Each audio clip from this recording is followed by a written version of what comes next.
వేదాలను ఎవరు రచించారు గురుగారు? వేదములు రచించడం అనేది ఉండదు. ఎందుకంటే వేదములనేవి ఏదో ఒక పుస్తకం ఒక గ్రంథములని కాదు. వేదము అంటే అర్థం ఏంటి? ప్రత్యక్షానుమిత్యేవ ఎస్తోపాయోన బుధ్యతే ఏనం విదంతి వేదేన తస్మాత్ వేదస్య వేదత. హిందూ ధర్మంలో మాంసాహారం తినకూడదనే రాస్తుందంటారు. అంటే తినకూడదు అంటే వాస్తవాన్ని తినకూడదు, కానీ వీలైనంత వరకు మాంసాహారం తినేవారు ఆధ్యాత్మిక తపస్సుకి కష్టం. దేవతలు శాకాహారుల మాంసాహారుల? దేవతలు శాకాహారుల మాంసాహారులు అంటే దేవత అంటేనే శాకాహారం అని అర్థం. రాక్షసులు అసురులు అంటే మీరు చూస్తున్నట్లయితే బయట ఎంతో మంది మేము స్వామిలము బాబాలము అని చెప్పేసి, అంతేకాకుండా మాకు దేవతలు కనిపిస్తారు, వాళ్ళతో మాట్లాడతాం, మేము సంభాషిస్తాము, ఏమైనా సమస్యతో భక్తులు వస్తే దేవుడితో మాట్లాడి ఆ పరిష్కారం చెప్తున్నట్లుగా కూడా అంటున్నారు. షార్ట్ కట్ మెథడ్స్ చూడండి. ఒక 5-10 సంవత్సరాలు మీకు కనిపించకుండా ఎక్కడికి వెళ్ళిపోతారు వీళ్ళు. గెడ్డలు జుట్టులు జడలు అన్నీ వేసేసుకొని ఆ మొత్తం వేషధారణ అంతా మార్చేసుకొని ఇళ్లలో దిష్టి తీస్తూ ఉంటారు. అబ్బా దిష్టి తగిలిందేమో, ఎవరి కళ్ళు పడ్డాయేమో అని. ఇదంతా ఏదైతే ఉందో ఇదంతా నిజమేనా? నిజంగా దిష్టి తగలడం అనేది ఒకటి ఉంటుందంటారా? ఇదంతా కూడా ఒక రకమైన జ్ఞానం లేకపోవడం వల్ల. యావత్ సృష్టి అంతా ఈశ్వర తప్ప రెండోది లేదు, ఇది సత్యం. కానీ మీరు ఎప్పుడైతే ఆ ఈశ్వర తత్వం నుండి జారిపోయారో. అందరికీ నమస్కారం. Welcome to it's you TV. ప్రస్తుతం మనతో పాటు ఉన్నారు గీతా విజన్ ఫౌండర్ స్వామి స్థిత ప్రజ్ఞానంద సరస్వతి గారు. గురుగారితో మాట్లాడి మరిన్ని విషయాలు తెలుసుకునే ప్రయత్నం చేద్దాం. నమస్కారం గురుగారు. నమస్తే అమ్మ. గురుగారు, అసలు వేదాలను ఎవరు రచించారు గురుగారు? ఇది మనకు ఎలా వ్యాప్తిలోకి వచ్చిందంటారు? వేదములు రచించడం అనేది ఉండదమ్మా. ఎందుకంటే వేదములు అనేవి ఏదో ఒక పుస్తకం ఒక గ్రంథములని కాదు. అందువలన వేదము అంటే అర్థం ఏంటి అంటే ప్రత్యక్షానుమిత్యేవ ఎస్తోపాయోన బుధ్యతే ఏనం విదంతి వేదేన తస్మాత్ వేదస్య వేదత అంటారు. అంటే మనకి ఇటువంటి జ్ఞానమైనా మనకి కావాలి రావాలి అంటే మన ఇంద్రియములు అంటే మన నేత్రములు, మన చెవులు, ముక్కు, నాలుక, చర్మము, మనస్సు, బుద్ధి ఇవి వాడాలి. అంటే ఇంద్రియములన్నీ వాడితే దాన్ని ప్రత్యక్ష జ్ఞానం అంటారు. మనస్సు, బుద్ధి బయటికి కనిపించవు కదా, సో వాటి ద్వారా తెలుసుకునేవి అనుమాన జ్ఞానం అంటారు. అనుమానం అంటే ఏంటంటే పైన నుంచి వర్షం పడింది అనుకోండి, కింద అంత బురదగా ఉందనుకోండి, రాత్రి వర్షం పడింది, ఉదయం లేచిన వెంటనే మీరు చూస్తారు, అబ్బో పైన ఎక్కడో వర్షం పడినట్టుందే, అది అనుమానం. ఈ విధంగా ఇక్కడ దూరంగా కొండ మీద చూశారనుకోండి, పొగ వస్తుంది కానీ అగ్ని కనిపించదు, అబ్బో అక్కడ ఖచ్చితంగా అగ్ని ఉండొచ్చు, ఎందుకు? పొగ వస్తుంది కాబట్టి. ఇంతకుముందు ఇంట్లో మీరు చూశారు ఎక్కడెక్కడో రెండు కలిసి ఉండడం, అగ్నితో పాటు పొగ వస్తుంది. సో దీన్ని అనుమాన జ్ఞానం అంటారు. సో ప్రత్యక్ష మనం నా కంటతో చూశాను అంటుంటారు, దాన్ని ప్రత్యక్ష జ్ఞానం. నేను విన్నానండి, స్వయంగా నేనే విన్నాను, ఎవరో చెప్పడం కాదు, విన్నా అంటే ప్రత్యక్ష జ్ఞానం. సో ప్రత్యక్షము అనుమానం ఈ రెండు జగత్తులో, ఈ రెండు కంటే మించిన జ్ఞానం ఏమి ఉండదు.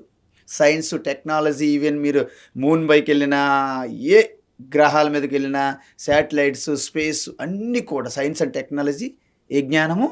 ప్రత్యక్ష అనుమానమే. ప్రత్యక్ష జ్ఞానానికి డైరెక్ట్ పర్సెప్షన్ అంటారు, అనుమాన జ్ఞానానికి ఇన్ఫరెన్స్ అనమాట, అనుమానం. సో ఈ రెండింటికి అందని జ్ఞానం ఏదైతుందో అది వేదము ద్వారా తెలియజేయబడుతుంది అని చెప్పారు. అంటే ఆ జ్ఞానం ఎలా వస్తుంది అంటే అపరోక్ష అనుభూతి ద్వారా. అంటే ఇంద్రియములతో పని లేదు, మనసు బుద్ధితో పని లేదు.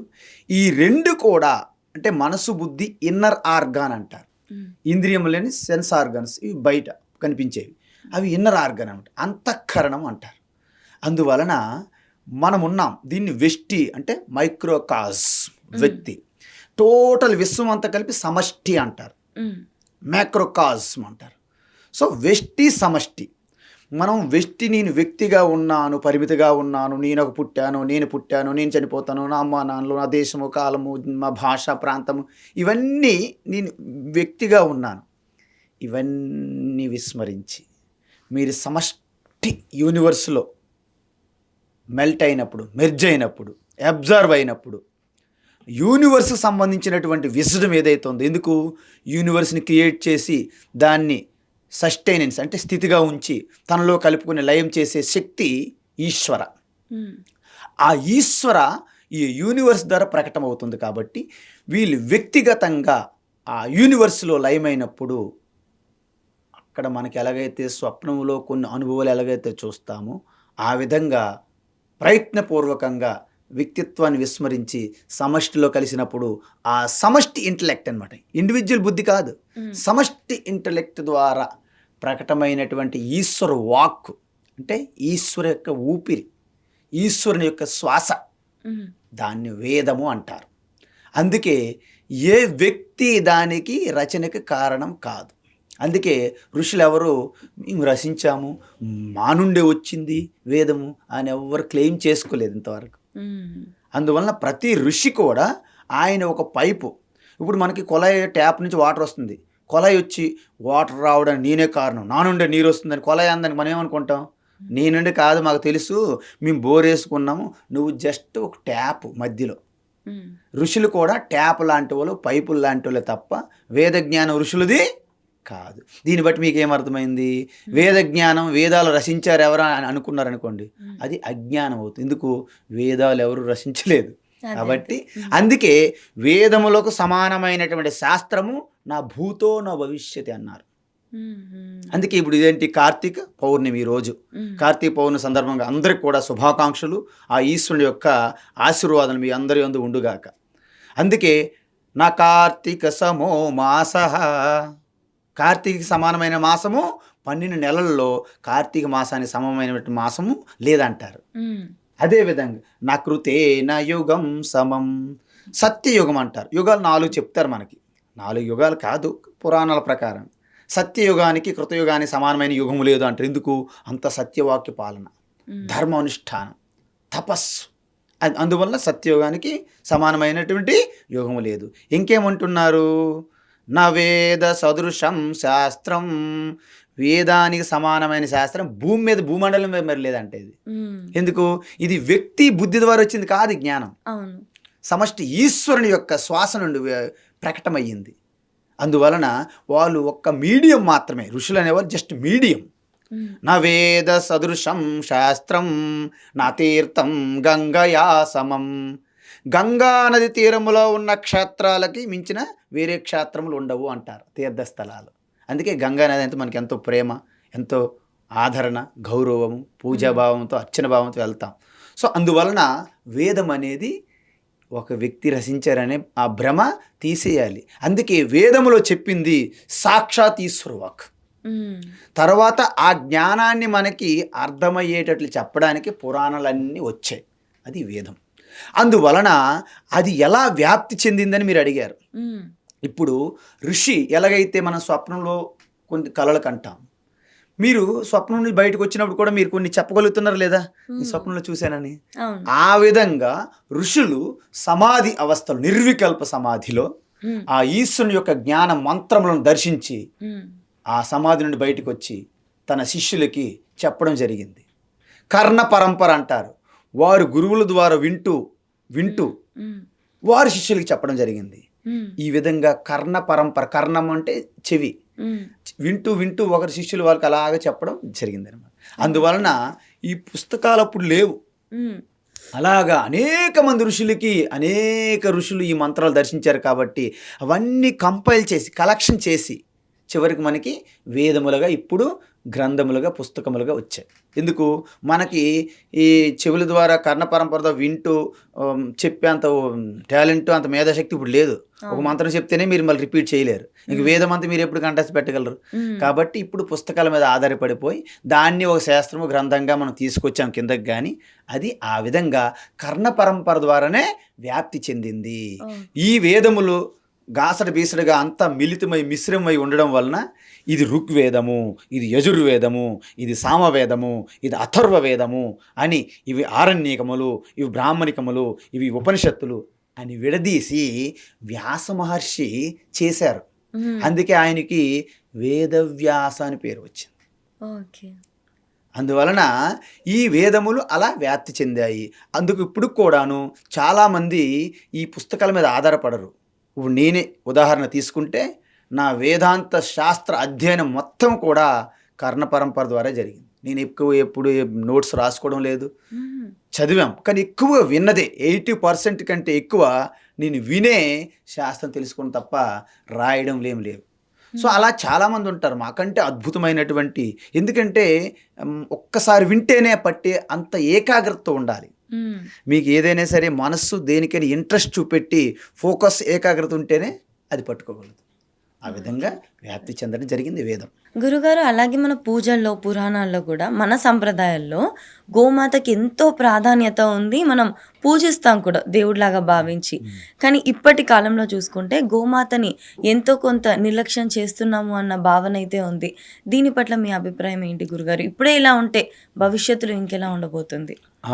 చాలా మంచి ప్రశ్న అడిగారమ్మా. గోవు అనేది మన జీవితంలో అనన్య సంబంధం, అన్యోన్య సంబంధం, అవినాభావ సంబంధం ఉంది.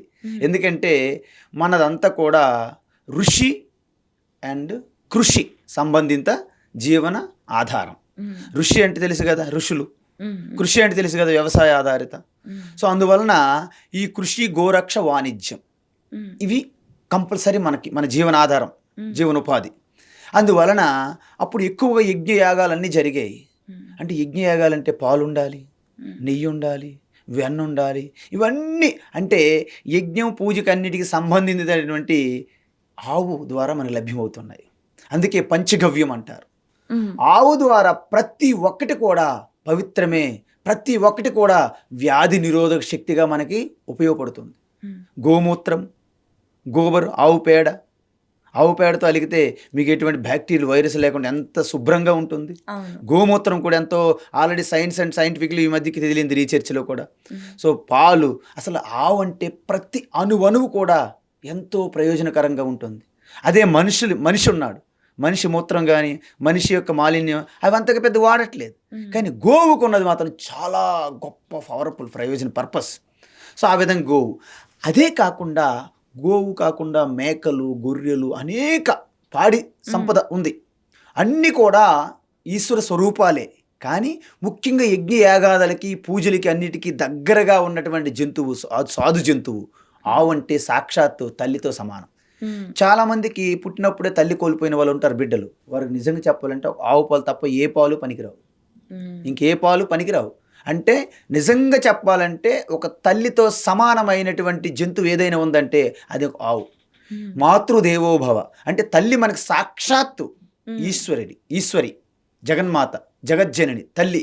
పార్వతీదేవి స్థానంలో అమ్మయే సరస్వతి, అమ్మయే లక్ష్మి, అమ్మయే పార్వతి. మనకి అన్ని సర్వం అమ్మ. అమ్మ స్థానంతో సమానమైనటువంటి జంతువు ఉన్నది అంటే అది ఒక ఆవుకే చెందుతుంది. కాబట్టి ఆవు ఎప్పుడు పూజనీయం. కాబట్టి ఆవు మీద ఇంకెన్నో కథలు ఉన్నాయి. తోక వైపు చూస్తారు, నమస్కారం పెడతారు, ముందు వైపు నమస్కారం పెడతారు, ముందు వైపు పెట్టొద్దని కూడా కథలు ఉన్నాయి, వెనక వైపు పెట్టాలని ఉంటాయి. ఇవన్నిటి మన జోలికి పోవట్లేదు. కాకపోతే ఆవు మాత్రము ఎంత ఇదంటే మన కుటుంబ సభ్యుల్లో ఏదైనా సరే మనకు ఆపద వచ్చినప్పుడు, ఏదైనా ఘోరం జరిగినప్పుడు మనం ఎంతైతే విలపిస్తామో మన దగ్గరలో ఉన్న ఆవు కూడా విలపిస్తుంటుంది. అంటే మన ఎమోషన్స్, ఇవి మన థాట్ ప్యాటర్న్ అంతా కూడా ఆవు కనెక్ట్ అయి ఉంటుంది అనమాట. మీరు అబ్జర్వ్ చేస్తే ఒక ఇంట్లో ఏదైనా సరే విచారంగా ఉన్నారనుకోండి, విషాదంలో ఉన్నారనుకోండి, మీ దగ్గరలో ఆవు ఉన్నదనుకోండి, ఆవు కన్నింట నీరు కారుతుంటాయి. అవి మీరు అబ్జర్వ్ చేయాలి. అంటే ఆవు మన కుటుంబంలో అంత కలిసి ఉంటుంది అనమాట. ఎమోషనల్గా కూడా ఆ ఫీలింగ్స్తో, ఎమోషనల్తో కనెక్ట్ అయి ఉంటుంది అనమాట. సో అలాంటి ఆవుకి పూజించడం వలన సాక్షాత్తు మన అమ్మకు పూజించినట్టు లెక్క. అంటే ఆవు ఒక తల్లి, ఒక ప్రకృతే కదా సకల దేవి దేవతలకి. ఈ సృష్టిలో ఏది వచ్చినా ఈ పంచభూతం నుండి వస్తుంది కదా. ఏ టెంపుల్ కట్టినా, ఏ విగ్రహం చేసినా, ఏ వ్యక్తి శరీరమైనా అన్ని పంచభూతములే కదా. సో పంచభూతములు ప్రకృతి స్థానంలో ఆవు ఉన్నది కాబట్టి ఆవులోనే సకల దేవతలు ఉంటాయి. ఇది మన విశ్వాసం.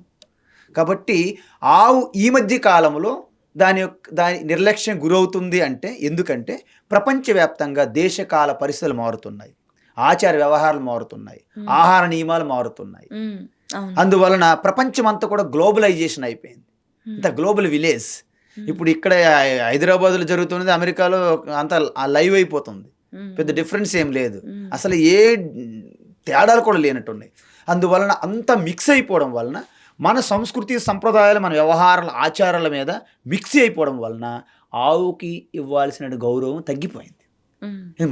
మనమే అవ్వట్లేదు, గుర్తించట్లేదు.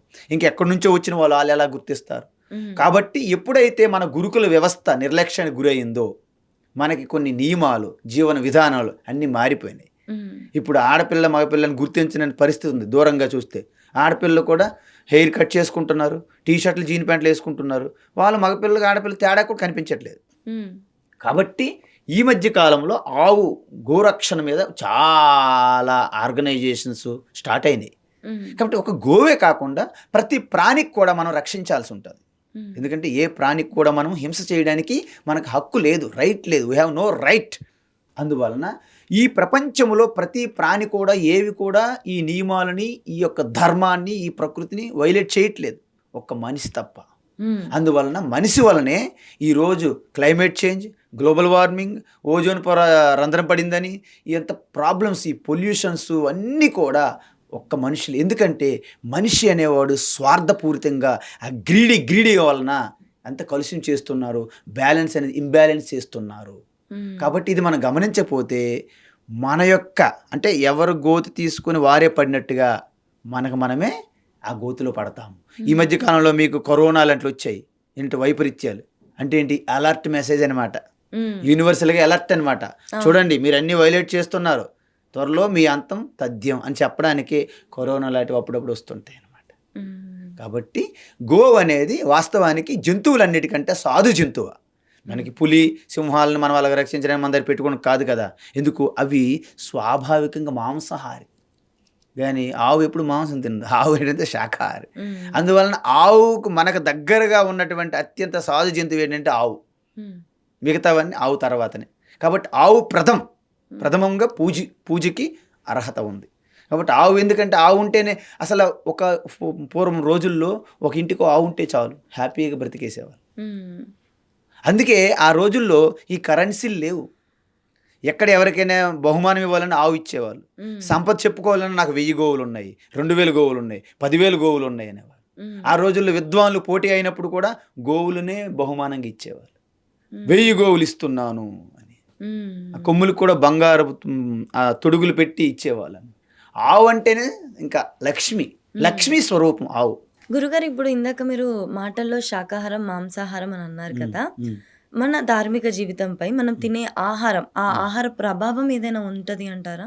ఖచ్చితంగా హుహు. ఆహారం వల్లనే మన యొక్క వ్యవహారం, మన స్వభావం మారుతుంటాయి. హుహు. ఎందుకంటే ఇప్పుడు మనది డార్విన్ జీవ పరిణామ సిద్ధాంత ప్రకారం చూసుకుంటే ఫస్ట్ అత్యధికంగా ఉన్నటువంటి యావత్ సృష్టి అంతా 3 గుణాల కలయిక, మాయాశక్తి నుంచి వచ్చింది. హ్మ్. ఆధారంలో 3 గుణములు: తమో గుణము, రజోగుణము, సత్వగుణము. అవును. సత్వగుణం అధికంగా ఉన్నది అంటే అది మనిషిలో ఉంటుంది. హ్మ్. పూర్తి సత్వగుణం స్వరూపంగా వచ్చిందంటే ఈశ్వర తప్ప ఇంకెవరికి ఉండదు. సో ఈశ్వర తర్వాత నెక్స్ట్ లెవెల్లో మనమున్న మనుషులు ఉన్నారు, హ్మ్. తర్వాత జంతువులు ఉంటాయి, తర్వాత పక్షులు ఉంటాయి, తర్వాత ఇంకా మొక్కలు ఉంటాయి, తర్వాత రాళ్ళు రప్పలు జడంగా ఉంటాయి. ఇవన్నీ కూడా 3 గుణములతో కలిసి ఉన్నవే. హుహు. అందువలన మనకి దగ్గరగా ఉన్నదేంటి? ప్రాణంలో ఉన్నటువంటి జంతువులు, హ్మ్. పక్షులు. ఇవి అత్యధికంగా వెరీ నీరర్.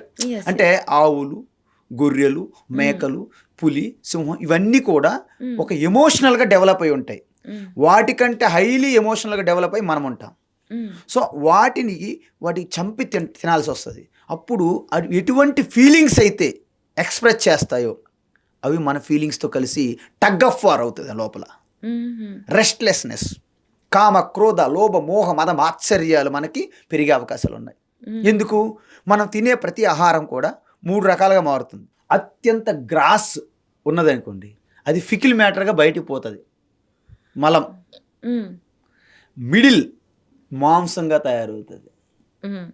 ఇంకా సటిల్ మైండ్కి వృద్ధి చేస్తుంది అనమాట. హ్మ్. అంటే తినే ప్రతి ఆహారము మైండ్కి తోడ్పడుతుందా లేదా? సటిల్గా, సూక్ష్మంగా. హ్మ్. అందువలన మీరు జంతువులు హింసించి చంపి తిన్నారనుకోండి, ఆ యొక్క ఆ భయంతో, ఏదైతే బాధతో, కష్టముతో, పీడతో హ్మ్. దాన్ని చంపారో ఆ ఎమోషన్ ఫీలింగ్స్ మీకు యాడ్ అయ్యే అవకాశాలు ఉన్నాయి. హ్మ్. ఎందుకంటే అతి సూక్ష్మంగా యాడ్ అవుతాయి అన్నమాట. అలా కాకుండా మీరు మొక్కలని, ఫ్రూట్స్ని తిన్నారనుకోండి, హ్మ్. వాటిలో ఉన్నటువంటి మైల్డ్ అనమాట, ఎందుకంటే ఇక్కడ మానవుడికి వాళ్ళకి మధ్య గ్యాప్ చాలా ఎక్కువ ఉందన్నమాట. హ్మ్. అందువలన శాకాహారం తినడం వలన మీకు ఎటువంటి టగ్ ఆఫ్ వారు ఇంటర్నల్ వార్ ఉండదన్నమాట. హ్మ్. అప్పుడేంటి, ఇంటర్నల్ వార్ లేనప్పుడు మీకు సత్వగుణం బాగా వృద్ధి చెందడానికి ఉపయోగపడుతుంది. హ్మ్. మీరు మాంసాహారం తినడం వలన అది డైజెస్ట్ అవ్వడానికి ఎక్కువ ఆక్సిజన్ కావాలి, మీకు రెస్ట్ ఎక్కువ కావాలి. So you need so much of time rest. అందువలన తమోగుణం ఇంక్రీజ్ అయిపోయే అవకాశాలు ఉన్నాయి. హ్మ్. తమోగుణం ఎప్పుడైతే ఇంక్రీజ్ అయ్యిందో మీలో శాంతి లేదు, హ్మ్. సంతోషం ఉండదు, రెస్ట్లెస్నెస్, బద్ధకం, నిర్లక్ష్యం, భయం, కోరికలు ఇవన్నీ పెరిగే అవకాశాలు ఉన్నాయి. కాబట్టి అందుకే సాధన తపస్సు చేసేవారు ఇప్పుడు కూడా శాకాహారమే చెప్తారు తప్ప మాంసాహారం తినకూడదు అంటారు. హ్మ్. ఇది ముఖ్యమైన పాయింట్. మాంసాహారం ఇంకొకటి కూడా ఉన్నది. మొక్కలు, ఫలాలు, ఇవన్నీ దుంపలు ఉంటాయి కదా, అవి న్యాచురల్గా కింద పడిన ఫ్రూట్స్ని తినాలని కూడా చెప్తారు. యాక్చువల్గా అది ఫ్రూట్స్ కూడా తెంపకూడదు అంటారు మళ్ళీ ఋషులు.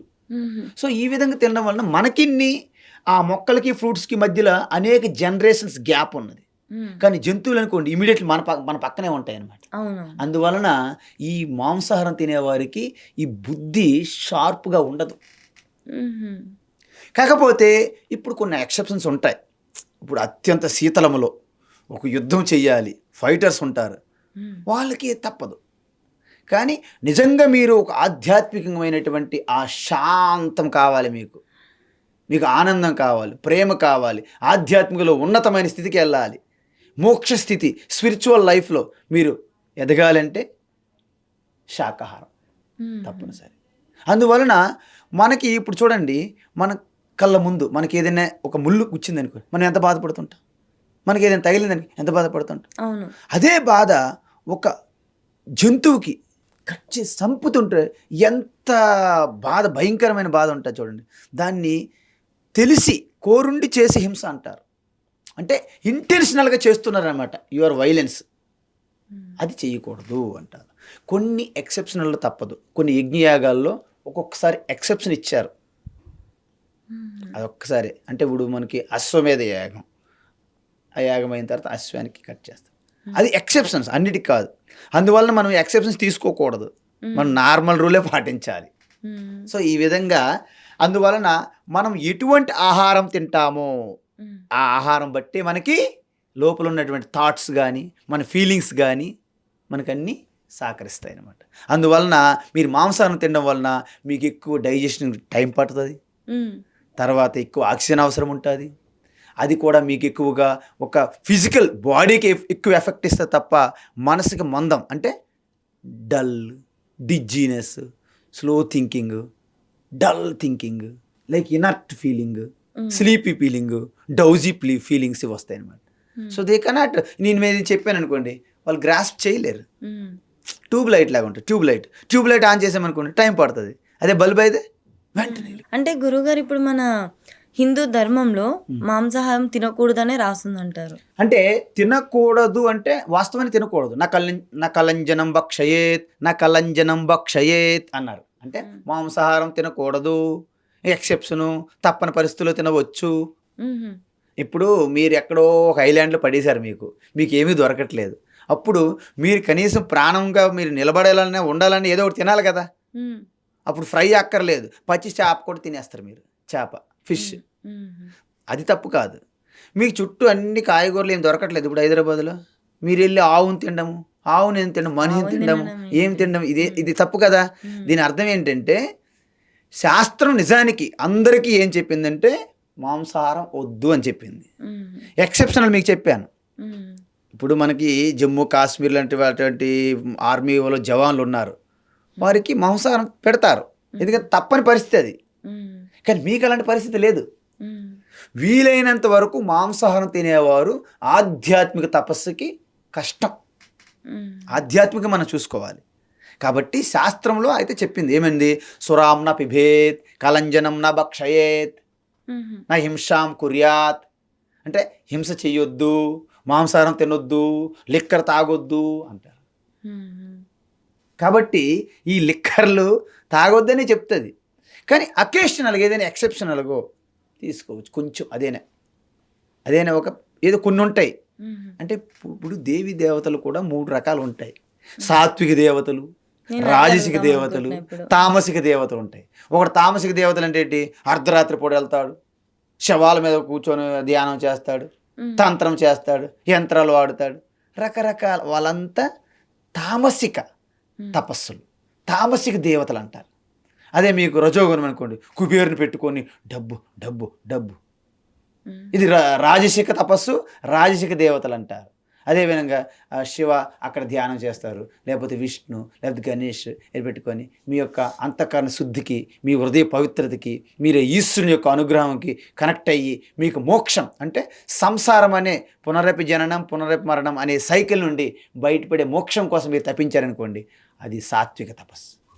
అందుకే మనం చూసే దేవతలు కూడా మనకు 3 రకాలుగా కనిపిస్తుంటారు. అంటే యాక్చువల్గా నేను ఏం అడుగుదాం అనుకున్నా అంటే గురువుగారు, మీరు మాంసాహారం తినకూడదు, ఎక్సెప్షనల్ కేసెస్లో తినొచ్చు తప్పనిసరి పరిస్థితిలో అని అన్నారు కదా. దేవతలు శాకాహారుల మాంసాహారుల, దేవుళ్ళు దేవతలు అనేది నేను అడగాలనుకున్నా వెరీ గుడ్ ప్రశ్న. మీరు దానికి చెప్తుంది 3 రకాల దేవుళ్ళు అని చెప్పి. ఇప్పుడు దేవతలు శాకాహారుల మాంసాహారులు అంటే, దేవత అంటేనే శాకాహారం అని అర్థం, రాక్షసులు అసురులు అంటే మాంసాహారులు అని అర్థం. మీరు అర్థం చేసుకున్నారు కదా. ఇంకా దేవతలు శాకాహారుల మాంసాహారులు అని అడగకూడదు జనరల్గా. అంటే దేవతలు అంటే రాముడు అనుకుంటున్నారా? రాముడు దేవత కాదు, రాముడు మనలాగా ఈ భూమి మీద ఈ భరత వర్షంలో పుట్టారు. ఆయన ఒక మనిషిగా పుట్టి మాధవుడుగా పరిణితి చెందారు. అందుకే రాముడు ఎప్పుడు నేను దేవుడిని ఒప్పుకోలే. రామో విగ్రహవాన్ ధర్మ అంటే ధర్మానికి రూపం లేదు, ఆ ధర్మ అనుష్ఠానం ధర్మ పాలన చేసి ధర్మాత్ముడుగా సాక్షాత్తు దైవీ సంపత్తో ప్రకాశిస్తూ విరాజిల్లినటువంటి శ్రీరామచంద్రుడు దేవుడుగా మనం గుర్తించాం. అంటే మనలోనే ఆ దైవం కొన్న లక్షణాలన్నీ మీలో ఉన్నాయనుకోండి, మీరు దేవతగా మిమ్మల్ని పూజిస్తారు. సో ఆ విధంగా అందువలన దేవీ దేవతలు ఎన్ని ఉన్నాయో మనం రామ కృష్ణ అనేవారు వీరు దేవతల కంటే ముందుగా మన పూర్వీకులుగా మనం గుర్తించాలి. రామ అంటే ఒక అద్భుతమైనటువంటి పాలన అందించినటువంటి ఒక చక్రవర్తి సమ్రాట్గా గుర్తించాలి.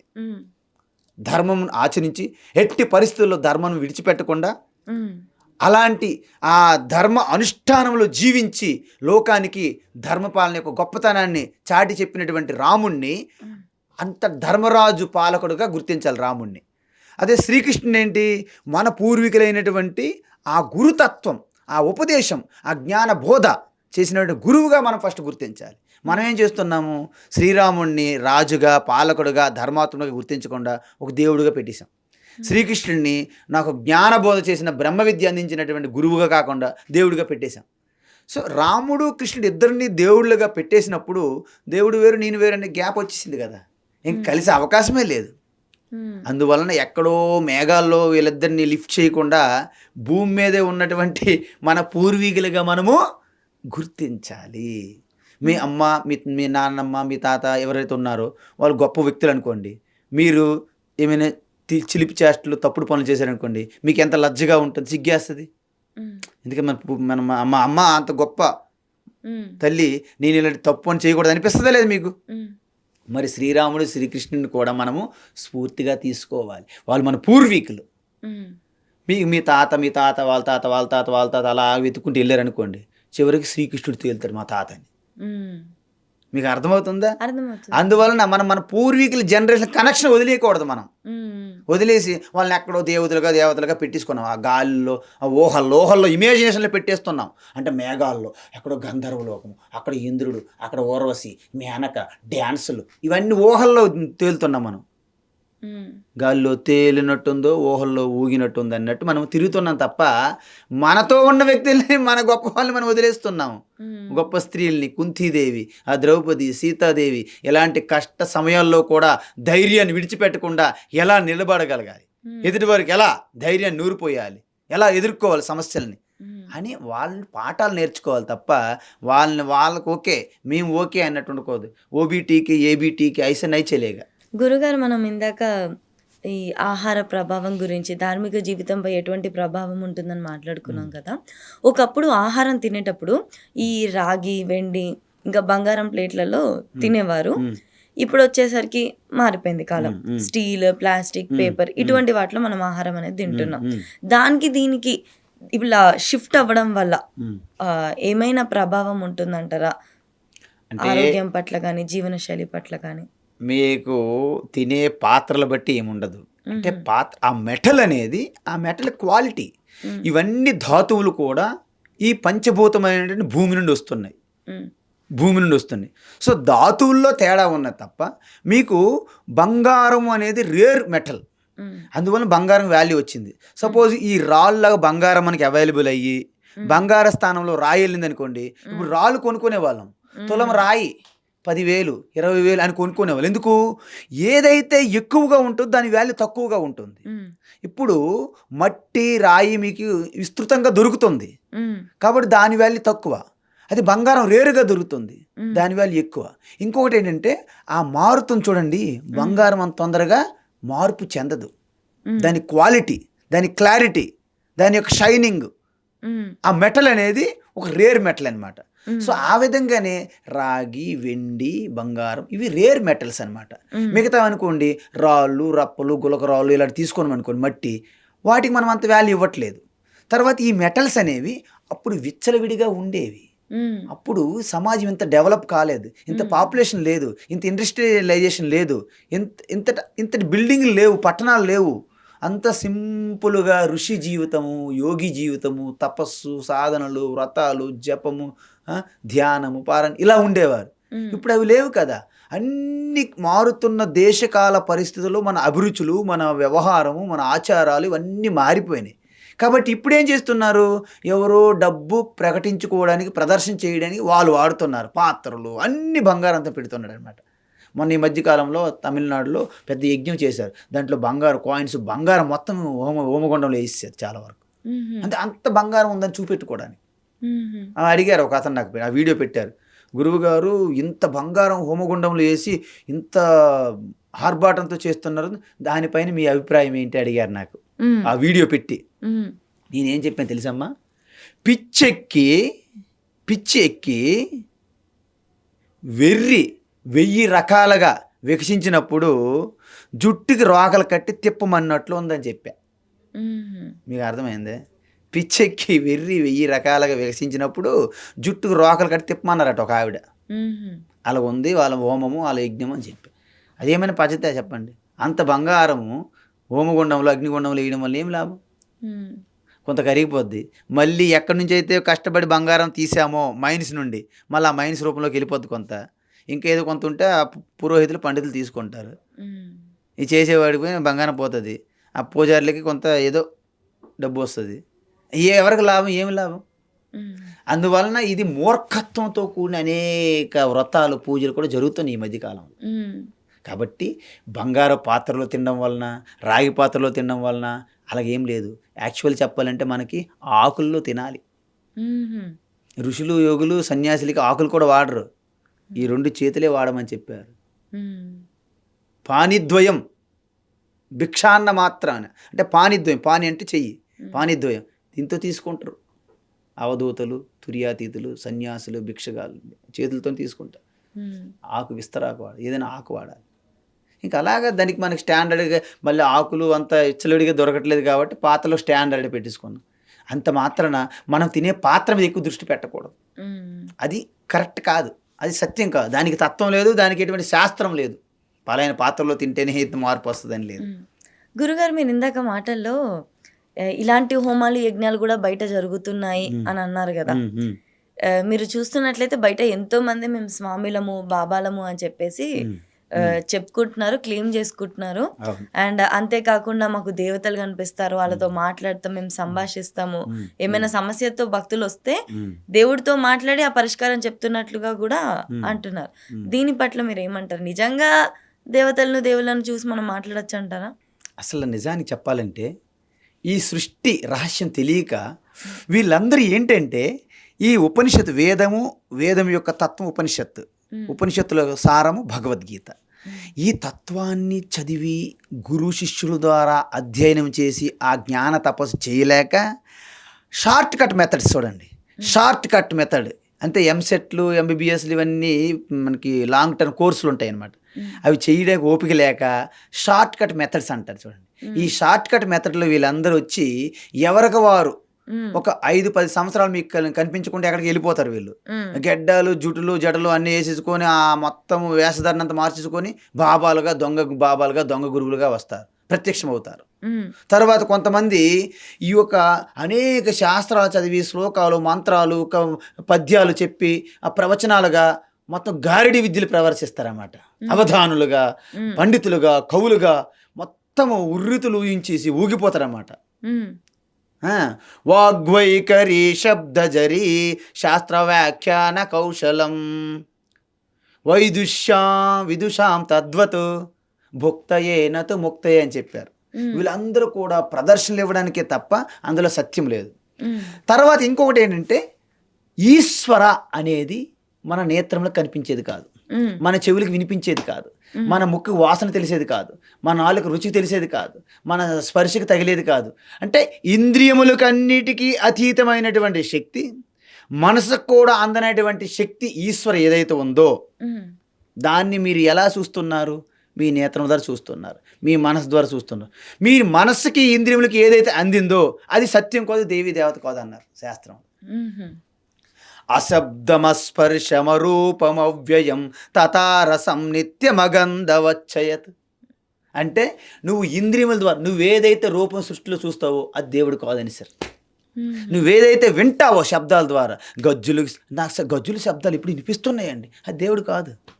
అద్భుతమైన రూపాలు అంటే స్వప్నంలో మీరు ఎన్ని రూపాలు మంచిలు చూసినా చెడు రూపాలు చూసినా మీరు స్వప్నం లేచిన తర్వాత ఎలాగైతే అది సత్యం కాదో, మీరు చూసిన రూపాలన్నీ కూడా మీ ఊహ, ఇమాజినేషన్స్ తప్ప, ఇది మెంటల్ మనసు ఆడుతున్న డ్రామా తప్ప నథింగ్ ఈజ్ రియల్.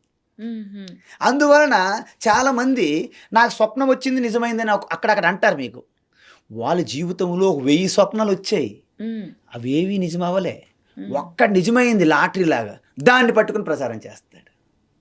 వాడు కూడా జ్యోతిషం చెప్తుంటాడు, వాడు ఇంతకుముందు 100 చెప్పాడు, అన్నీ ఫెయిలే. ఒక్క నిజమవుతుంది, రాయి తగిలినట్టుగా.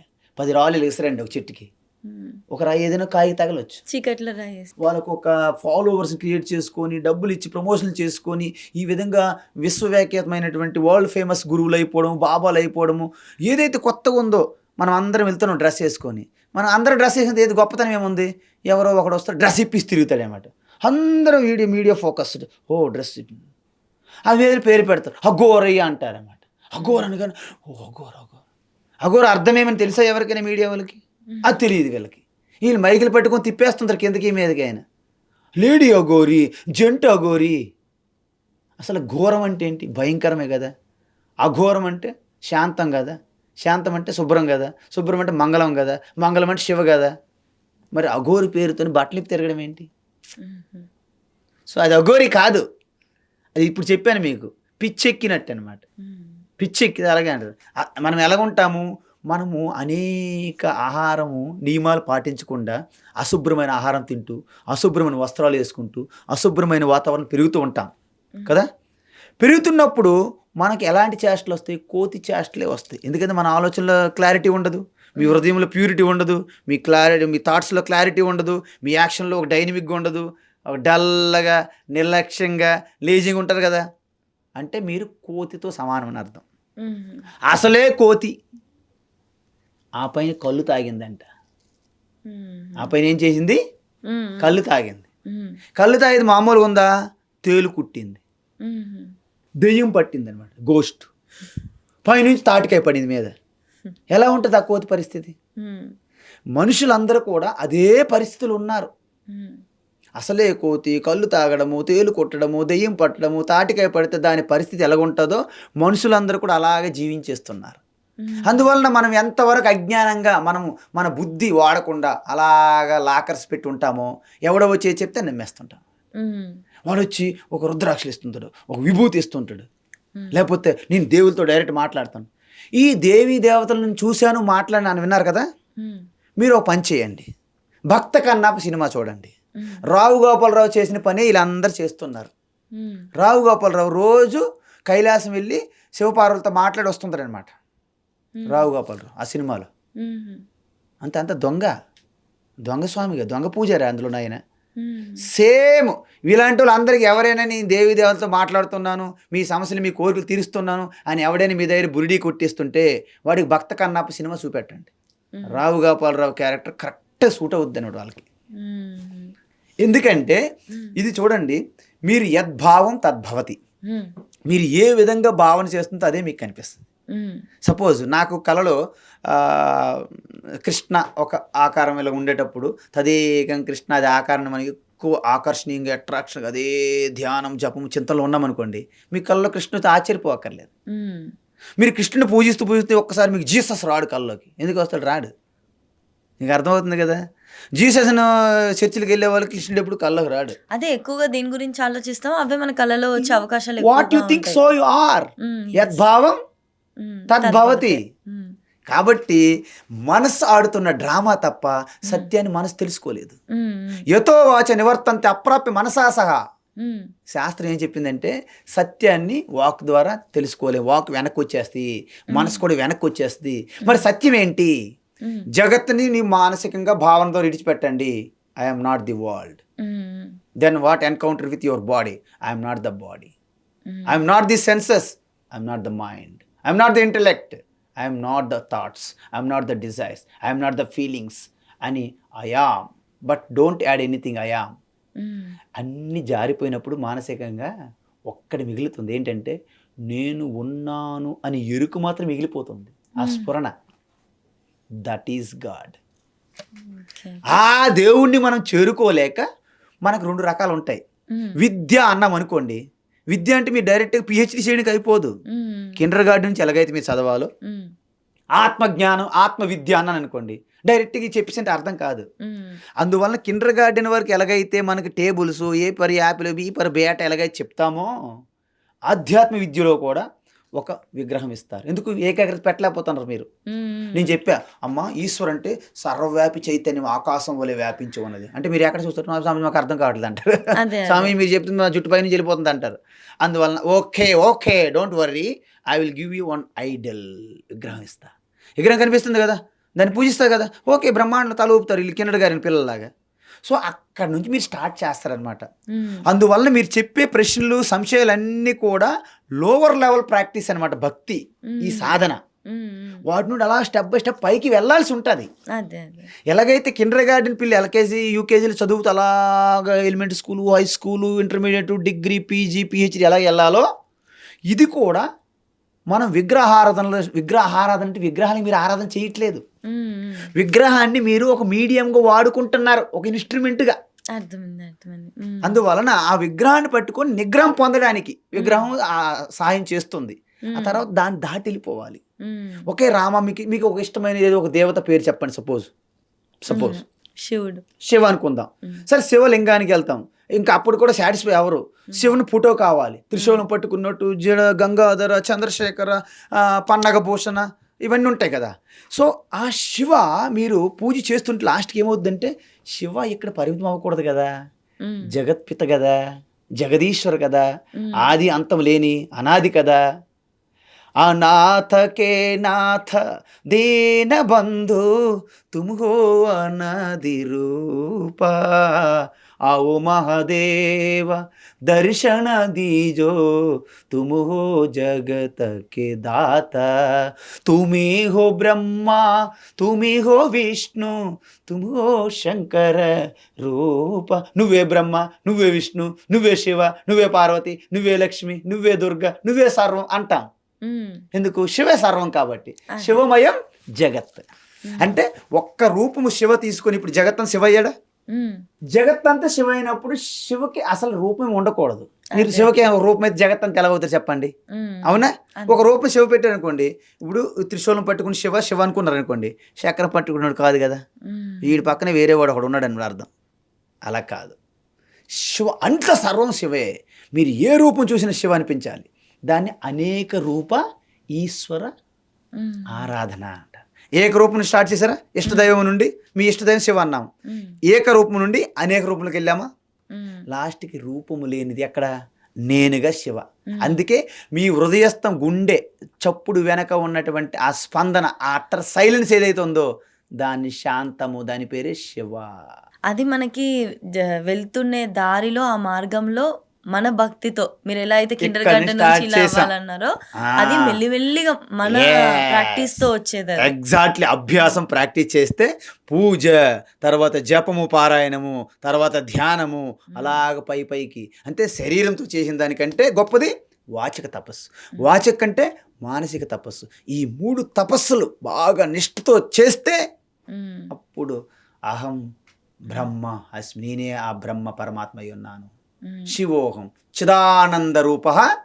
శివ ఎవరు? అహం. అహం అంటే నేను అర్థం. ఉమ్, అందువలన నేను అహం ప్లస్ సంథింగ్ యాడ్ చేసుకుని జీవించేస్తున్నాను. ఇప్పుడు అహం ఎప్పుడు ఉన్నది, పరమాత్మ ఎప్పుడు అయ్యే ఉన్నారు. మీరు ఇప్పుడు కూడా అణువణువు కంకర యందు శంకర్ విరాజమానహే అంటారు. అందువలన శివ. మీరు ఇప్పుడు ఏంటి తెలిసిన, మీ పేరేంటి? దాక్షాయని. దాక్షాయని. శివ ప్లస్ దాక్షాయనిగా ఉన్నారు మీరు. ఉమ్, శివ వదిలేస్తున్నారు, దాక్షాయనికి చలామణి అయిపోతున్నారు మీరు. ఉమ్, ఇప్పుడు మీరేం చేయాలి? చివరికి దాక్షాయనికి సంబంధించిన వల్ల జార విడిచిస్తే శివగా మిగులుతారు మీరు. ఉమ్, శివోహం అప్పుడు అవుతారనమాట. Okay okay. అందువలన శుద్ధమైన అహము, ఉమ్, నేను పుట్టాను, నేను చనిపోతున్నాను, నేను కర్తను, నేనే చేస్తున్నాను, పని చేస్తున్నాను అని ఉన్నారు కదా. దాని అంటే కారయతి, కర్త. అహం ప్లస్ కర్త, అహంకార. ఉమ్, అహంకారం నుండి కారం తీసిస్తే, పాము నుండి కూరలు తీస్తే ఎలాగైతే ఇంక ఎటువంటి హాని చేయదో అది శుద్ధమైన అహం. ఉమ్, అందుకే దాన్ని అలంకారం చేసుకుంటుందా శివ. అంతే. అప్పుడు మీరు కూడా శివగా మారిపోతారు అనమాట. గురుగారు ఇంకొక మాట, మనము ఏదైనా ఒక పని చేస్తే ఒక కర్మ చేస్తే దానికి పుణ్యం అని ఇంకా పాపం అని చెప్పేసి 2 విధాలుగా ఫలితాలను మనం విభజించవచ్చు కదా. ఇప్పుడు మనం ఇందాక మాట్లాడుకున్నాము స్వామీజీల గురించి, బాబాల గురించి. మీరు చెప్పింది 100కి 100% కరెక్ట్. అసలు దేవుని ఎలా చూడగలుగుతారు, ఎలా వినగలుగుతారు అని చెప్పి. దేవుడు కాదు అది. సో వాళ్ళు ఇలా కూడా చెప్తూ ఉంటున్నారు కదా, ఏమని మేము పాప పరిహారాలు చేపిస్తాము, మీ కర్మలను తొలగించేస్తాము, మోక్షం, ఇలాంటి ఎన్నో పెద్ద పెద్ద విషయాలను ఏమీ తెలియని అమాయకపు ప్రజల దగ్గర అయితే క్లెయిమ్ చేసుకుంటున్నారు. ఒక మాట చెప్పండి, నిజంగా పాప పరిహారాలు చేస్తే పాపం తగ్గిపోయి ఈ విధంగా జరుగుతుందా? అంటే మన కర్మలకు మొత్తం ఇంకా క్లీన్ అండ్ క్లియర్ అయిపోయినట్టే అంటారా? పాపము పుణ్యం అనేది స్థూలంగా బయటికి కనిపించే దృశ్యములు కాదు, అవి సూక్ష్మం, అవి సంస్కారంగా ఉంటుంది. అంటే మన అంతఃకరణం ద్వారా జనరేట్ అవుతుంది. మీరు ఒక వ్యక్తి పడిపోయారు, ఆయన సహాయం చేశారు, మీ మనసులో అమ్మయ్యా నేను ఆయన సహాయం చేశాను అనే ఒక సంతోషం, శాంతం మీలో కలుగుతుంది, శాంతి. ఆ విధంగా మీ అంతఃకరణ శుద్ధి అవుతుంది. దాన్నే పుణ్యం అంటారు. ఎవరికైనా హింస పెట్టారు, ఏడిపించారు, బాధ పెట్టారు, మీకు అది మీరు బయటికి కనిపించకపోయినా మీ లోపల అంతరాత్మ మీకు తెలుస్తుంది. ఆయనని హింసించాను, ఆయన్ని ఫినిష్ చేశాను అని లోపల ఒక అంతర్మదనంలో మీకు ఒక రెస్ట్లెస్నెస్ ఉంటుంది. అది మీకు సూక్ష్మంగా బయటికి కనిపించదు. మీరు పోలీసులను తప్పించుకోవచ్చు, మీరు కోర్టులను తప్పించుకోవచ్చు, కానీ మీ ఆత్మసాక్షి అనేది మీకు వెంటాడుతుంది. అది మీకు పాపంగా, మీకు సంస్కారంగా యాడ్ అవుతుంది. సో ఈ 2 ఏమవుతాయంటే మీలో ఉన్నటువంటి అంతఃకరణ మాలిన్యం, కామ క్రోధ లోభ మోహ మదమాశ్చర్యాలని పాపము అంటారు. శాంతము, ప్రేమ, సంతోషము, కరుణ, జాలి, దయ వీటిని పుణ్యము అంటారు. అంటే పుణ్యము ద్వారా అలాంటి మనలో కలుగుతాయి. మీలో అధిక పుణ్యం ఉందనుకోండి, ఆ పుణ్యం ప్రకటన అవ్వడమే జాలి, దయ, శాంతం, ప్రేమ, సంతోషం. ఇవి ఇదేని నుంచి వస్తాయి? ఆనందం. ఇదేని నుంచి వస్తాయి? పుణ్యం నుండి ప్రకటన. పుణ్యం యొక్క ప్రోడక్ట్స్, పాపం ప్రోడక్ట్స్ కామ, కోరికలు, జలసి, అసూయ, రాగ, ద్వేష, కామ, క్రోధ, లోభ, మోహ, మద, మాత్సర్య. ఇవన్నీ దేని యొక్క సంతానము? పాపం యొక్క సంతానం. సో ఈ పాప పుణ్యాలు ఎలా వస్తున్నాయి? మీరు ఎదుటి వారికి ఒక మంచి కర్మ చేస్తే కర్మ వలన బయటికి ఒక రిజల్ట్ రాగా దాన్ని సూక్ష్మంగా మీకు ఒక సంస్కారంగా యాడ్ అయిపోతుంది. మీరు టీ చేసేసారు, గురువు గారు నేను ఇవాళ మంచి కాఫీ పెట్టాను, ఒకసారి కాఫీ తాగరా, మా ఇంటికి వచ్చి అడుగు పెట్టి కాఫీ తాగరా అంటారు. నేను తాగాను, దాక్షాయని కాఫీ పెట్టి తాగాను, బాగుంది, తాగేసాను, కాఫీ తాగాను, డైజెస్ట్ అయిపోయింది, ఈవేళతో అయిపోయింది, క్లోజు. బట్ కాఫీ యొక్క టేస్ట్ బడ్స్ ఏవైతే నేను ఫీల్ అయ్యానో అవి అంతఃకరణలో స్టోర్ అయిపోయినాయి. మరో నెక్స్ట్ వీక్ వచ్చేటప్పుడు అమ్మ మీరు కాఫీ చాలా బాగుంటుంది, బాగా పడతారు, ఎందుకు? ఆ స్టోర్ అయిన సూక్ష్మ యొక్క వాసన సంస్కారం మళ్ళీ నాకు గుర్తొస్తాయి, మెమరీ లాగా రీకాల్ అవుతుంది. ఆ విధంగా పాప పుణ్యాలు అనేవి ప్రతి జీవుడి యొక్క అకౌంట్లో ఉంటాయి. ఓకే అమ్మా? ఎప్పటి వరకు ఉంటాయి? నేను వ్యక్తిగా ఉన్నాను అనే భావన ఉన్నంత వరకు. నేను ఒక మనిషిని, నేను ఒక వ్యక్తిని, నేనే మంచి చేస్తున్నాను, నేనే చెడు చేస్తున్నాను. ఇవన్నీ మీకు ఉన్నంత వరకు పాపపుణ్యాలనేవి ఉంటాయి. ఆ పాపపుణ్యాలే మీ శరీరం విడిచిపెట్టిన తర్వాత మళ్ళీ జన్మకు కారణమవుతాయి. అధిక పుణ్యమైతే మీకు పుణ్యాత్మురాలుగా, ధర్మాత్మురాలుగా మంచి జన్మ పొందుతారు. అధిక పాపమైతే హీనమైనటువంటి క్రిమి కీటకాలుగా కూడా పుట్టొచ్చు. కాబట్టి పుణ్యపాపాల వల్లనే మీ జన్మ నిర్ధారణ అవుతుంది. మన గొప్ప జన్మ కావాలంటే మీ చేతిలో ఉంది. ఇప్పుడు మీరు మంచి గొప్ప ధర్మకార్యాలు చేసుకుంటే మీ అంతఃకరణ శుద్ధి అయ్యి మీలో పుణ్యం పెరుగుతుంది. పుణ్యం ఎంత ఎక్కువగా పెరుగుతుందో అంత మంచి జన్మ వస్తుంది అనమాట. ఇంకొకటి ఉన్నది, పుణ్య పాపాలకి అతీతమైనది ఒకటి ఉన్నది.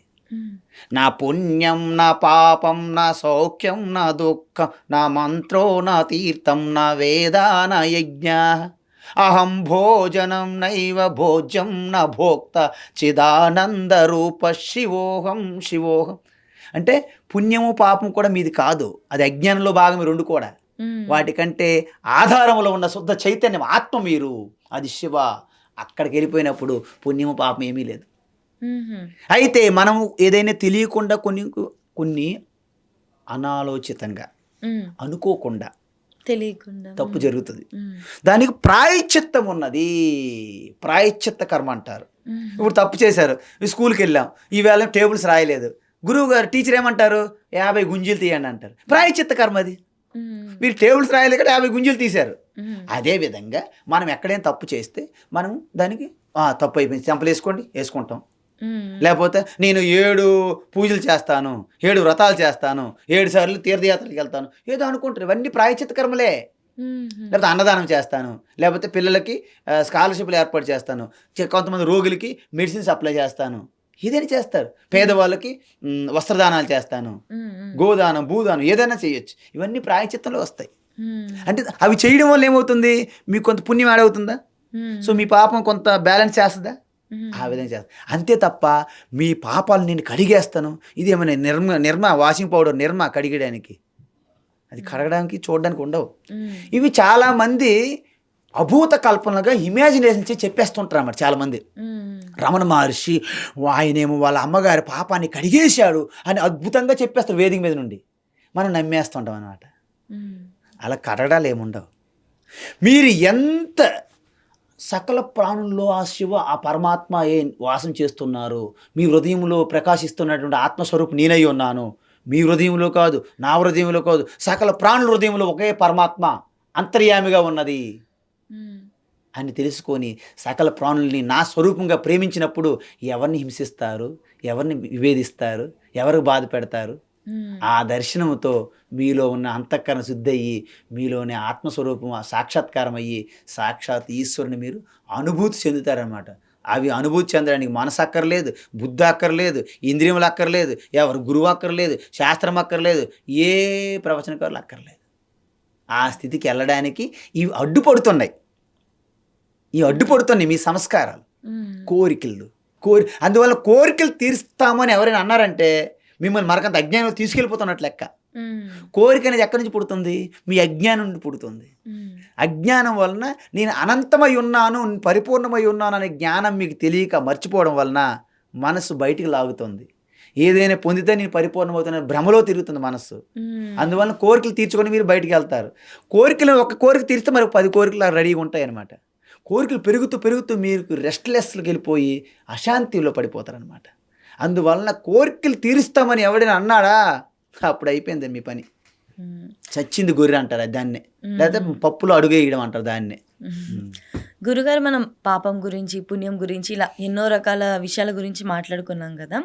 ఇంకొక మాట దిష్టి. చాలామంది ఇప్పుడు మీరు మనసులో ఉన్న భావనే ఏదైనా అన్నట్లుగా అన్నారు కదా, ఇళ్ళల్లో దిష్టి తీస్తూ ఉంటారు. అబ్బా దిష్టి తగిలిందేమో, ఎవరి కళ్ళు పడ్డాయేమో అని.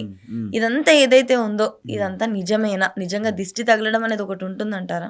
ఈ దిష్టి, ముట్టు, ఇవన్నీ నరదిష్టి, ఈ దిష్టి ఆ దిష్టి అంటారు కదమ్మా. ఇదంతా కూడా మీకు ఒక రకమైన జ్ఞానం లేకపోవడం వల్ల యావత్ సృష్టి అంతా ఈశ్వరు తప్ప రెండోది లేదు. ఇది సత్యం, శాస్త్రం చెప్తోంది. రెండోది లేదు కదా. అది మీకు తెలియకపోవడం వలన దేవుడికి అనేది ఒక రూపం ఇవ్వడము. దేవుడు ఉన్నాడు అంటే దెయ్యం ఉంటుంది కదా పక్కన. ఈ కాలం కూడా అహం కాలోస్మి అన్నారు భగవాన్ గీతలో. కాలం కూడా నేనే అన్నారు. మరి కాలం నేనే అని అయినప్పుడు అంత భగవంతుడి కంటే వేరేగా ఏం లేదు కదా. మరి ఇక్కడ దుర్ముహూర్తాలు దిష్టి ఉంటాయా? ఉండవు.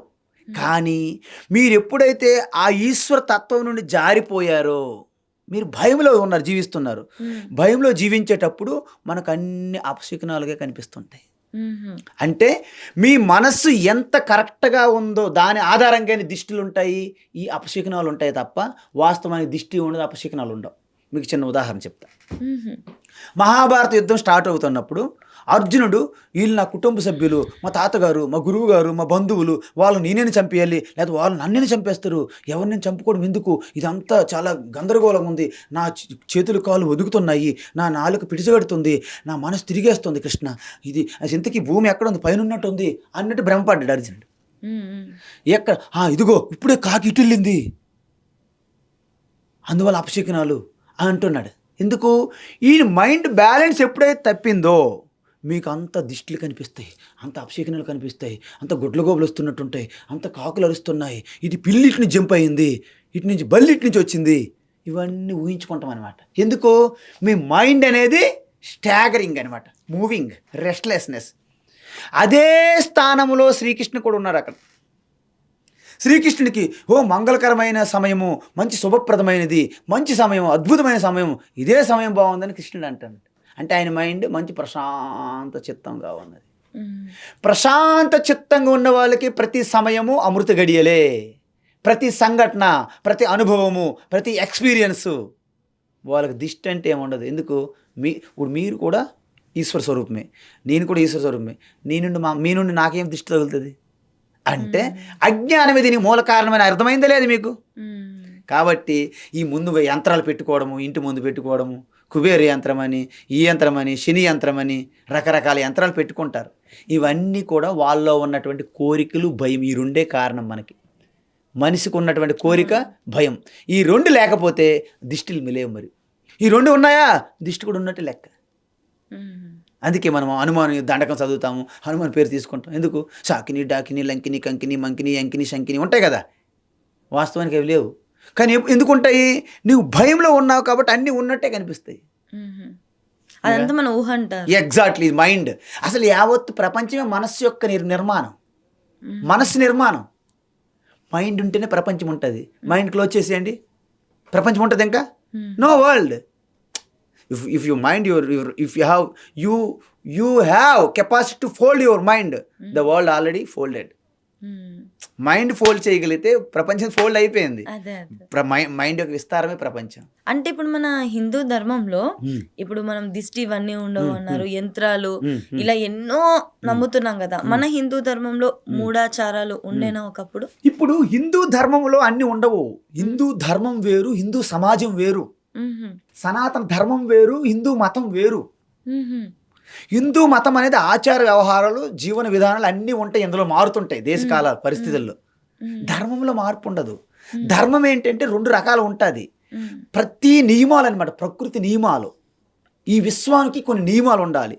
ఈ దేశం నడవాలంటే రాజ్యాంగం, అవి నియమాలు, అవి పాటించాలి. అది ఈ రాష్ట్ర ధర్మం. అదేవిధంగా సనాతనం అనేది సృష్టి ఎప్పుడు కూడా ఎవరు నిర్మిస్తారు? ఈశ్వరు అనుకుందాం. సృష్టి ఎప్పుడు అనాదిగా ఉన్నది కదా, మరి ఈశ్వరు అనాదిగా ఉన్నది కదా.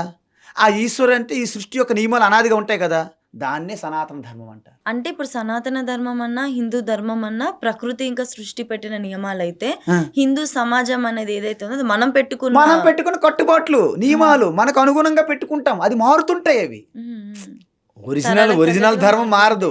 మనం ఏదైతే మనం వ్యావహారికంగా కట్టుబాట్లు, నియమాలు, నిబంధనలు పెట్టుకుంటామో అవి మారుతూ ఉంటాయి. అందువలన మనము ఎంత అద్భుతంగా మన జీవన విధానం ఉన్నప్పటికీ బయట నుండి ఎవరో బార్బేరియన్స్ వచ్చారు, మన మీద అటాకులు చేశారు, మనం అన్ని ఆక్యుపై చేసుకున్నారు, హింసించారు, భయపెట్టారు, బందీలుగా చేశారు మనల్ని.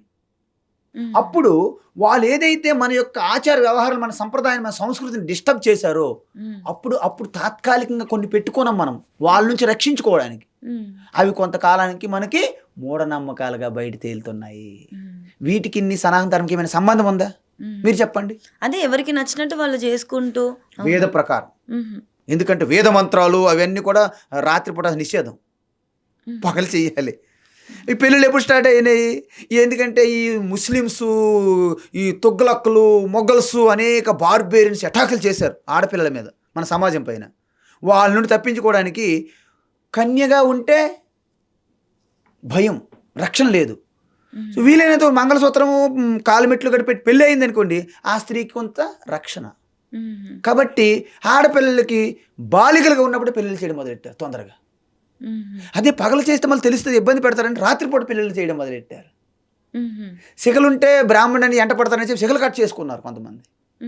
ఈ థ్రెడ్ ఉంటే వీరాడు వేదాలు శాస్త్రం చదువుతున్నసి ఇబ్బంది కాబట్టి ఇవి తెంపేసుకున్నారు. అన్ని మార్పులు వచ్చాయి, మన దేశకాల పరిస్థితులు వచ్చాయి. కాబట్టి బాల్య వివాహాలు, సతీసాగమనాలు ఇవేవి పక్కాగా మన ధర్మంలో లేవు, మన సమాజంలో వచ్చాయి మధ్యకాలంలో. ఆ మధ్యకాలంలో పోతాయి, ఎన్నో పోయినాయి. ఇప్పుడు ఎక్కడున్నాయి బాల్య వివాహాలు? ఎక్కడున్నాయి? సతీసాగమనాలు ఎక్కడున్నాయి? వీళ్ళందరూ ఎప్పుడు వచ్చారు? ఈ బ్రిటిష్ వాళ్ళ టైంలో కదా వచ్చారు సంఘ సంస్కర్తలు. అప్పటి నుంచి అంత ముందే కదా తుగ్లక్కులు, లోడీలు, ఖిల్జీలు, మొఘల్స్ వీళ్ళందరి తర్వాత కదా బ్రిటిష్ వాళ్ళందరి నుంచి వచ్చిన తర్వాత వచ్చాయి. అప్పటికైనా అలవాటు పడిపోయాం మనం. ఒకసారి అలవాటు పడిపోయిన తర్వాత తీయలేము. దానికోసం రాజా రామ్మోహన్ రాయ్, కొందకూరు వీరేశలింగం ఇలాంటి వాళ్ళందరూ, గురజాడ అప్పారావు ఇలా ఎంతోమంది పనిచేశారు. మీకు అర్థమైంది కదా? కాబట్టి మన సనాతన ధర్మంలో మూఢనమ్మకాలు లేవు. అవి బయట నుండి వచ్చి మనతో భయపెట్టి మనకు ఏదో ఇంకా వేరే అవకాశం లేక, హెల్ప్లెస్నెస్ అంటారు దాన్ని, దిక్కు తోచని పరిస్థితుల్లో అవి తీసుకున్నాం. అవి వదిలించుకోవడానికి చాలా టైం పట్టింది. ఇంగు వాసనలాగా పట్టేసింది గట్టిగా మనకి కొన్ని జనరేషన్లో. ఒకసారి వదలమంటే కష్టం, అబ్బో నేను వదలలేనంట. ఇప్పుడు గురువుగారు, మన సనాతన ధర్మం, హిందూ ధర్మం అంటే ప్రకృతి సృష్టి పెట్టిన నియమాల ప్రకారం బతకాలి అంటే ధార్మిక జీవనం అనేది మనం అలవాటు చేసుకోవాలి కదా. ఇప్పుడున్న ఈ జనరేషన్లో, ఈ కాలంలో పిల్లలు కానివ్వండి, పెద్దలు కానివ్వండి, పొద్దున లేవగానే బెడ్ మించాలి, ఎటువంటి పనులు చేయాలి మనం ఈ ధార్మిక జీవన శైలిలో అలవాటు పడాలి అని? అలవాటు పడాలంటే ముఖ్యంగా మనము మన పిల్లలకి ఏం నేర్పాలంటే ఫస్ట్ మనము ఆచరించి చూపెట్టాలి. ఉదయం లేచిన వెంటనే తల్లి తండ్రి ఇద్దరు ఏం చేయాలంటే ఉదయం లేచిన వెంటనే వాళ్ళ యొక్క 3 నిమిషాల పాటు ఈశ్వరుని ప్రార్థించుకోవాలి. భూమి మీద అడుగు పెట్టామంటే భూమికి క్షమాపణ చెప్పాలి, పంచభూతాలు దేవుడిగా భావించాలి. వెంటనే మనం బ్రష్ చేసినా, మనం వాష్రూమ్కి వెళ్ళినా, ఏది చేస్తున్నా ఈశ్వరుడికి సేవ చేస్తున్నాను, ఈశ్వరుడికి పూజ చేస్తున్నాను అని భావన పెట్టుకోవాలి వాళ్ళు తల్లిదండ్రులు ఫస్ట్. వారు కూడాను వారు అమ్మా నాన్నల పూర్వీకులు ఎవరున్నారో వాళ్ళు నమస్కారం పెట్టుకోవాలి వాళ్ళు. ఆ విధంగా పెట్టుకొని పిల్లలకు లేపాలి. వారు కూడాను ఆ భూమాత నమస్కారం పెట్టుకోవడము, తల్లిదండ్రులకు నమస్కారం పెట్టుకోవడము వారికి నేర్పించాలి. పెద్దవాళ్ళకి నమస్కారం పెట్టాలి, చిన్నవారికి ప్రేమించాలి, చెయ్యాలి. బ్రష్ చేస్తున్నప్పుడు కూడాను ఒక ఈశ్వరుని భావనతో పూజగా చేయాలి. స్నానం చేస్తున్నప్పుడు కొన్ని మంత్రాలు ఉంటాయి, గంగేసి యమునే చైవ గోదావరి జలేస్మిన్ సన్నిధి ఇంకోరు అని చెప్తుంటాం. ఆ గంగకి సాక్షాత్తు నీరు దేవుడు కాబట్టి, పంచభూతాలు దేవుడు కాబట్టి ఈ విధంగా సూర్యుడి ఉదయం ముందే మనము స్నానపానాలు చేసుకుని సిద్ధంగా సూర్యుని మనము ఆహ్వానించాలి. ఎందుకంటే సాక్షాత్ పరమాత్మ సూర్యుడు ఈ సృష్టికి. మిగతా మీరు విగ్రహాలు, గుళ్ళు, గోపురాలు పక్కన పెట్టండి, సెకండరీవి. ముందు మనకు కనిపిస్తున్నాడు, ప్రకాశిస్తున్నాడు, విరాజమానంగా ఉన్నాడు, కాంతి స్వరూపుడుగా, జ్ఞాన జ్యోతిగా, అగ్నితత్వంగా. ఆ సూర్యుడు లేకపోతే డెడ్ ప్లానెట్ అయిపోద్ది. కాబట్టి సూర్యునికి మనం ఆహ్వానించాలి. అందుకే సూర్యోదయం ముందే మనము లేవాలి. సూర్యోదయం కంటే ముందు లేవని ఏ పిల్లడికి కూడా ఇంట్లో, ఆడపిల్ల కానీ మగపిల్ల కానీ తల్లిదండ్రులు సహించకూడదు. ఇది ముందు నియమం. వెంటనే వాళ్ళ డ్యూటీ, వాళ్ళ చదువు, ఉద్యోగం, వ్యాపారం ఏదైనా సరే వారి స్నానపాలన చేసుకొని సంధ్యావందనం లాగా ఒక 5 నిమిషాల పాటు ఏకాంతములు ఆ దేవుడి గదిలాగా, టెంపుల్ కానీ ఇంట్లో ఉన్న దేవుడి గదిలో కానీ 5 నిమిషాలు గడపాలి. ఏదో భగవద్గీత శ్లోకము లేకపోతే ఒక స్తోత్రము ఏదో చదువుతూ కాసేపు 5 నిమిషాల పాటు శాంతంగా మౌనంగా ఉండాలి. తర్వాత వారు టిఫిన్ చేసుకొని వారి యొక్క కార్యక్రమాల్లో లీనమవ్వాలి, పార్టిసిపేట్ చేయాలి. Take the responsibilities.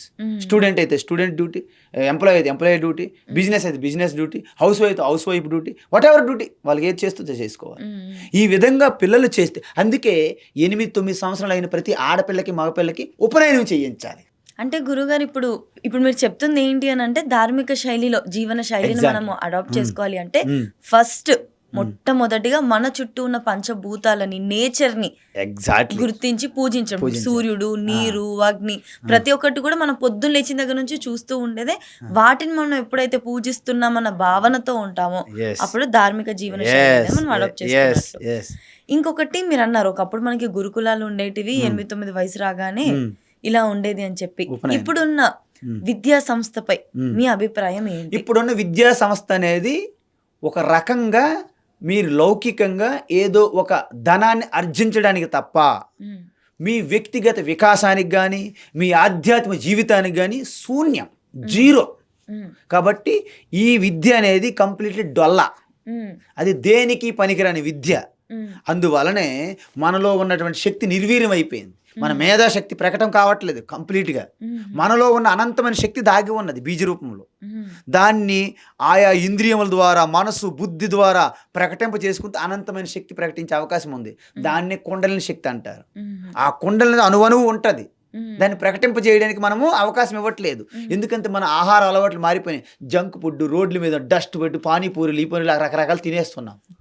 ఎప్పుడు కూడా బయట భోజనం చేయకూడదు, ఇంట్లోనే భోజనం చేయాలి. అందరూ కూడా ఒకసారి కలిసి చేయాలి. ఇప్పుడు ప్రార్థన చేసి చేయాలి. ఇవన్నీ ఒక నిష్ఠ, ఒక నియమాలు ఉండేవి. ఉమ్, దానివల్ల మీలో starting day with God, um, end with God, in between God. అంటే మీకు ఒక డివైన్ పవర్ని కనెక్ట్ చేసుకొని మీరు ఏది చేస్తున్నా మీరు అద్భుతాలు సృష్టిస్తారు. ఉమ్, ఒక్కొక్కరు ఒక్కొక్కసారి అద్భుతాలు సృష్టిస్తుంటారు. వాళ్ళు తెలుసు తెలియకు డివైన్ పవర్ కనెక్ట్ అయ్యి ఉంటారు. ఉమ్, కాబట్టి ఈ విధంగా మనము ఖచ్చితంగా ఆ డివైన్ పవర్ని మనం ఎంటర్ చేసుకోవాలి, అనుసంధానించి ఆ యొక్క థాడ్లో పట్టుకోవాలి మనం. ఇప్పుడు ఆ విధంగా డివైన్ కనెక్షన్ అనేది పిల్లల్లో రావాలి అని అంటే మన విద్యా సంస్థలో ఎటువంటి మార్పులు వస్తే బాగుంటుంది అంటారు? మన దేశ సంస్కృతి సాంప్రదాయాలు కూడా తెలుసుకునే ఎగ్జాక్ట్లీ. మన విద్యా వ్యవస్థ అనేది ఇప్పుడు కేవలము మన సంస్కృతి ఏంటి, మన చరిత్ర ఏంటి, అది యథావిధిగా లేదు. ఇదంతా ఎవరో చెప్పారు. Alexander the great, Akbar the great, Aurangzeb the great. ఎందుకు? మన చరిత్ర, మన ఏదైతే పాఠ్యాంశాలుగా ఉన్నటువంటి విద్య ఏదైతే ఉందో ఆ కరికులం అంతా కూడా ఫారినర్స్, విదేశస్తులు ఇచ్చినటువంటి కరికులంని మనం కొనసాగిస్తున్నాం. అంటే బ్రిటిష్ వాళ్ళు వెళ్ళిపోయిన తర్వాత కూడా ఇప్పటి వరకు ఈ దేశంలో జరిగిన విద్యా వ్యవస్థ ఏదైతే ఉందో బ్రిటిష్ వాళ్ళు ప్రతిపాదించినదే. అందువలన గత 75 సంవత్సరాలు ఏదైతే ఈ దేశంలో స్వతంత్రం వచ్చిందని మనం భావిస్తున్నామో, మనకు ఓటేసి హక్కు స్వాతంత్రమే తప్ప ఎటువంటి స్వాతంత్రం మనకు రాలేదు. ఇప్పటి వరకు జరిగింది బ్రిటిష్ టూ రూలే జరిగింది. ఎందుకంటే ఒక సంస్కృతి పరంగా, ఒక సంస్కృతి పరంగా, ఒక నాగరికత పరంగా మనకి స్వాతంత్రం రాలేదు. మనకు కేవలం ఓటు వేసే హక్కు వరకే మనకు స్వాతంత్రం వచ్చింది. కాబట్టి ఇప్పుడు విద్యా వ్యవస్థలో మనకి ఏంటంటే రెండు వైపులు చూసుకోవాలి.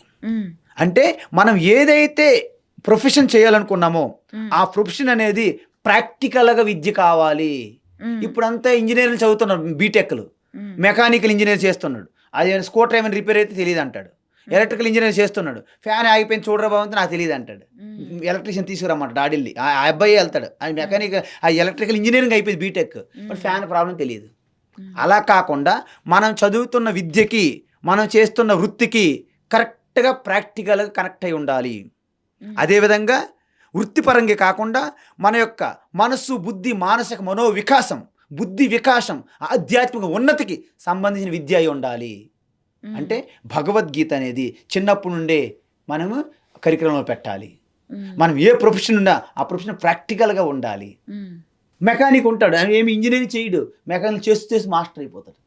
ఎలక్ట్రికల్ వర్క్ చేస్తాడు, ఆయన ఏమి చదువు ఉండదు, బీటెక్ ఉండదు, కానీ అద్భుతమైన ఎలక్ట్రికల్ వర్క్ చేస్తారు. ఈ మెకానికల్, ఎలక్ట్రికల్ చదువుకున్న స్టూడెంట్లకి ఏమీ తెలియట్లేదు. ఇది చాలా దురదృష్టం. అందువలన బీటెక్లు చేస్తుంటారు, ఎంబీబీఎస్లు చేస్తుంటారు, సివిల్స్ రాస్తుంటారు, డాక్టర్గా ఉంటాడు, పాలిటిక్స్కి వెళ్తుంటాడు. ఇవన్నీ మిక్సింగ్ అయిపోతాయి. ఎందుకంటే క్లారిటీ లేదు మన ఎడ్యుకేషన్లో.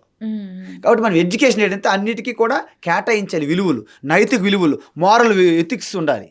విలువలకి మనం వాల్యూ ఇవ్వాలి. అప్పుడు మాతృదేవోభవ, పితృదేవోభవ కేవలం చెప్పడానికి కాదు, గోడల మీద రాసుకోవడం కాదు, లివింగ్. అందుకే సత్యం వద, ధర్మం ఆచర అని చెప్పారు శాస్త్రం. ఇవన్నీ పాటిస్తే మనలో ఉన్నటువంటి చైతన్యము, ఆరోగ్యకరమైనటువంటి ఈ వాతావరణంలో అద్భుతమైనటువంటి, ఆ రోజుల్లో అనేక శస్త్ర విద్యలు, అస్త్ర విద్యలు, అనేక రకమైనటువంటి సైంటిస్టులు వచ్చారు మనకి. డెఫినెట్లీ గురుగారు. మీరు చెప్పిన విధంగా పిల్లలకి చిన్నప్పటి నుంచే మన సంస్కృతి, సంప్రదాయాలను నేర్పిస్తూ, అసలు మన హిందూ సమాజంలో, మన సనాతన ధర్మంలో ఉన్న ధార్మిక జీవన శైలిని అందరూ గాని అడాప్ట్ చేసుకుంటే, నేర్చుకోగలిగితే సమాజం బావుంటుంది, ఇల్లు బావుంటుంది, అందరూ కూడా బావుంటారు, ప్రశాంతంగా ఉంటుంది. ఎస్. ధన్యవాదాలు హరి గురుగారు. ఓం.